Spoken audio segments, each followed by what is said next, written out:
नमस्कार, मी राणी कासलीवाल. आपण पाहत आहे डिजिटल अहिल्यानगर. आता अहिल्यानगर शहरामध्ये मोठ्या प्रमाणात पाऊस सुरू आहे. गेली 2 तासापासून अहिल्यानगर मध्ये भर रस्त्यावर श्रीगोंद्याचे आमदार आणि अहिल्यानगरचे आमदार यांनी ठिय्या आंदोलन केलं होतं. मोठ्या प्रमाणात कोटला परिसरात गोमांस आढळून आलं होतं. गो हत्या बंदी असताना इतक्या मोठ्या प्रमाणात अक्षरशः रस्त्यावर मांस पडलेलं होतं. अक्षरशः 3 गोमातेचं शीर रस्त्यावर आढळून आले. त्यामुळे मोठ्या प्रमाणात हिंदुत्ववादी संघटना देखील आक्रमक झाली होती. मात्र आता आयुक्तांच्या आश्वासनानंतर हा ठिय्या आंदोलन मागे घेण्यात आला आहे. आता आपल्या बरोबर काही नागरिक आहे, हिंदुत्ववादी कार्यकर्ते आहेत, जाणून घेऊ त्यांच्या काही प्रतिक्रिया. सर, काय सांगाल?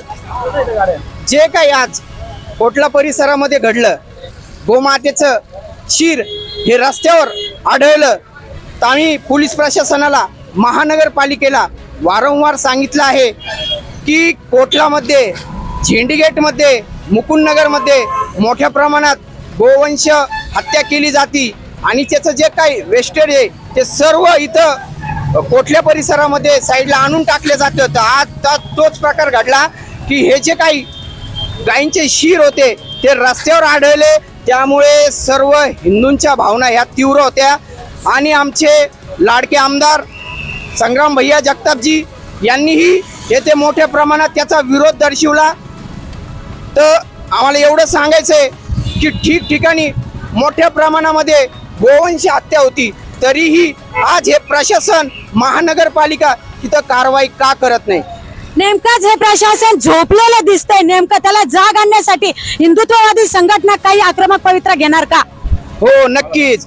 जर पोलीस प्रशासनाने, महानगरपालिकेने जर हे अवैध कत्तलखाने जे चालू आहे घराघरामध्ये, तिथं जर कारवाई केली नाही, त्यांचे अतिक्रमण उद्ध्वस्त केले नाही, हे जे शीर इथं जे टाकलं होतं त्यांच्यावर जर कारवाई झाली नाही, मोक्या अंतर्गत इथं कसाई लोकांवर भरपूर गुन्हे दाखल आहे, त्यांच्यावर मोक्या अंतर्गत कारवाई झाली नाही, तर येणाऱ्या काळामध्ये आम्ही समस्त हिंदुत्ववादी मोठ्या प्रमाणामध्ये रस्त्यावर उतरू, मोठा निषेध मोर्चाचं आयोजन करू आणि या प्रशासनाला जाग आणून देऊ की तुम्ही कारवाई केली पाहिजे. नक्कीच. नेमकं आता हिंदू धर्मियांचा पवित्र असा नवरात्र उत्सव सुरू होणार आहे आणि या पार्श्वभूमीवर ही अशी भयानक घटना समोर आली. दादा, तुम्ही काय सांगाल?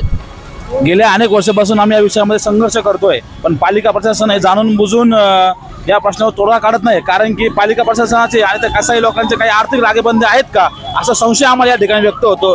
तर येत्या काळामध्ये पालिका प्रशासनाने यावर कायमस्वरूपी तोडगा काढून त्या हरामखोर कसाई लोकांचा कायमचा बंदोबस्त जर केला नाही, तर हिंदू समाजाच्या वतीने एक योग्य उत्तर त्या हरामखोर कसाईंना पण दिलं जाईल आणि पालिका प्रशासनालाही एक वेगळ्या पद्धतीने याचा निषेध नोंदवला जाईल, ही नोंद घ्यावी. नक्कीच. आपण पाहू शकता या ठिकाणी मोठ्या प्रमाणात ट्रॅफिक देखील जाम झाली होती. मोठ्या प्रमाणात ठिय्या आंदोलन केले गेल्यामुळे आता पाऊस देखील सुरू आहे, पण आता ठिय्या आंदोलन मागे घेतल्यामुळे पोलीस प्रशासनाच्या वतीने ट्रॅफिक सुरळीत करण्याचं काम देखील सुरू करण्यात आलं आहे. डिजिटल अहिल्यानगर साठी मी राणी कासलीवाल सह वीर कासलीवाल, अहिल्यानगर.